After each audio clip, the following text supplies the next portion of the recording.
جو ملک کے اندر آئین شکنی گزشتہ حکومت کے نتیجے میں اور سابق وزیر اعظم عمران نیازی صاحب کی سربراہی میں ہوئی ہے، اور اسی طرح جو ملک کو خارجی میدان میں چیلنجز درپیش ہیں، یہ سب کچھ جو ہمیں ورثے میں ملا ہے، اس کے حوالے سے قائد جناب نواز شریف صاحب جو اس وقت پاکستان کے سینئر ترین اسٹیٹسمین ہیں، جن کا تجربہ پاکستان کے حوالے سے ہم سب سے بہت زیادہ ہے، ان سے ہم مشاورت کریں، ہم ان کی رہنمائی لیں، تاکہ آنے والے دنوں میں حکومت تیز رفتاری کے ساتھ ملک کو موجودہ بحرانوں سے نکالنے کے لیے فیصلہ کن اقدامات اٹھا سکے۔ آپ کو معلوم ہے کہ پاکستان کی جو معاشی صورتحال ہے، جس سطح پہ گزشتہ حکومت چھوڑ کے گئی ہے، اس سے ہمیں سنگین دباؤ کا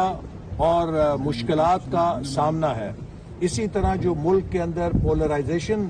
عمران نیازی صاحب کر رہے ہیں پاکستان کے اداروں کے بارے میں، بالخصوص پاکستان کی فوج، پاکستان کی عدلیہ کے حوالے سے جو ایک منظم مہم وہ چلا کر ملک کے اندر انارکی پھیلا رہے ہیں اور پاکستان میں خانہ جنگی کی صورتحال پیدا کرنا چاہتے ہیں، اس پر قومی قیادت کو بہت بڑی ذمہ داری کے ساتھ ملک کو اس بحران سے نکالنے کے لیے اقدامات کرنے کی ضرورت ہے۔ اور یہ ایک کولیشن گورنمنٹ ہے، اور ہم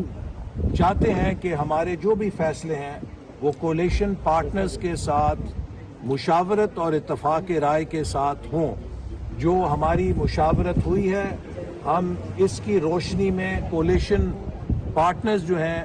ان کو بھی اعتماد میں لیں گے، اور یہ مخلوط حکومت انشاءاللہ تعالی